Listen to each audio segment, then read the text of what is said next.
ब्रह्म शक्तिपीठ broadcasting news द्वारा संचालित बीबीसी ब्रेकिंग न्यूज के समस्त दर्शकों व श्रोताओं को सत्यप्रकाश चौबे का नमस्कार।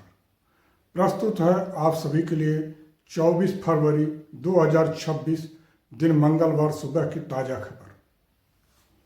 रांची में हुआ भयानक प्लेन हादसा। प्राप्त खबर के अनुसार झारखंड की राजधानी रांची एयरपोर्ट से उड़ान भरने के बाद एक एयर एम्बुलेंस हो गया लापता। सूचना के मुताबिक उड़ान भरने के कुछ देर बाद ही एयर एम्बुलेंस का संपर्क नहीं हो पा रहा था। कुछ ही देर बाद खबर सामने आई कि रांची से दिल्ली आ रहा एयर एम्बुलेंस हो गया क्रैश। प्लेन क्रैश के बारे में कहा गया कि झारखंड के चतरा में हुआ यह प्लेन क्रैश। बता दें कि इस एयर एम्बुलेंस में मरीज समेत कुल 7 लोग सवार थे। डीजीसीए के सूत्रों के हवाले से मीडिया में आई जानकारी के मुताबिक रांची एयरपोर्ट से उड़ान भरने के तुरंत बाद एक चार्टर विमान रडार से गायब हो गया। वहीं रांची एयरपोर्ट के सूत्रों ने बताया था कि एक मेडिकल फ्लाइट ने उड़ान भरी। इसका संपर्क अगले स्टेशन से स्थापित किया गया, फिर नियंत्रण अगले स्टेशन को सौंप दिया गया, जिसके बाद संपर्क टूट गया। विमान का रांची एयरपोर्ट से इसके बाद संपर्क नहीं हुआ। इसकी जानकारी राज्य को दे दी गई। सभी जरूरी एसओपी का पालन किया जा रहा है। एक और खबर मेरठ से आ रही है, जहां हुआ दिल दहलाने वाला हादसा। घटनाक्रम के अनुसार थाना लिसाड़ी गेट क्षेत्र के किदवई नगर में एक घर में शॉर्ट सर्किट के कारण लगी भीषण आग ने एक ही परिवार के 6 लोगों की ले ली जान। मृतकों में 5 बच्चे और एक महिला है शामिल। इस हादसे से पूरे इलाके में कोहराम मच गया। जानकारी के अनुसार किदवई नगर निवासी इकबाल के घर में सोमवार की शाम अचानक शॉर्ट सर्किट हुआ और देखते ही देखते आग ने भयावह रूप ले लिया। बताया जा रहा है कि घर में कपड़े का काम होता है, जिससे आग तेजी से फैल गई। आग घर के निचले तल से शुरू होकर ऊपर की ओर पहुंच गई।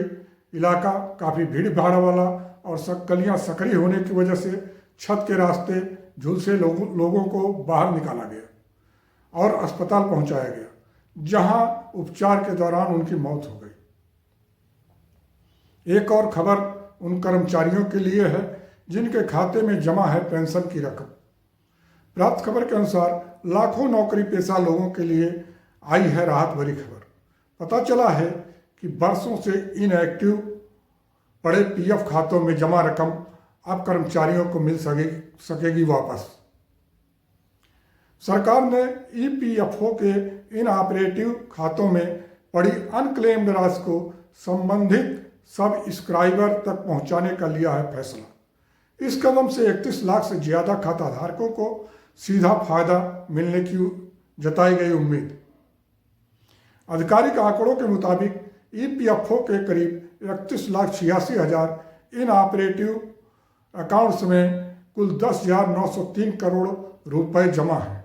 इनमें से 7,11,000 खातों में 1,000 रुपये तक की धनराशि है, जिसकी कुल रकम लगभग 30 करोड़ 52 लाख रुपए बैठते हैं।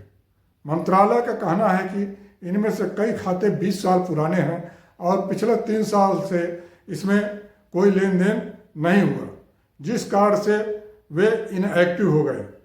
अक्सर कम रकम होने के कारण अकाउंट होल्डर्स क्लेम नहीं करते, जिससे बड़ी मात्रा में पैसा अनक्लेम्ड पड़ा रहता है। लेबर मिनिस्टर मनसुख मांडविया ने साप्ताहिक समीक्षा बैठक में यह फैसला लिया।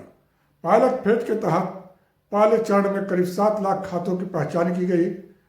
इन खातों की खास बात यह है कि इनमें आधार और बैंक अकाउंट लिंक है, जिससे ईपीएफओ के लिए सीधे लाभार्थियों के खातों में राशि ट्रांसफर करना आसान होगा।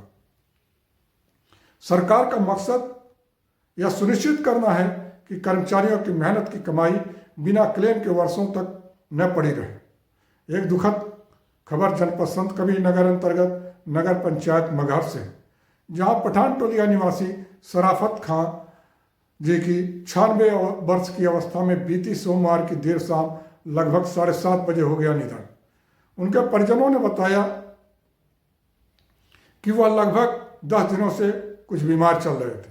वह घर पर ही उनका उपचार चल रहा था कि इसी दौरान कल देर शाम बिस्तर पर ही हो गया उनका निधन। सराफत जी की पहचान मगहर में जमीन पैमाइश के बारे में मशहूर थी।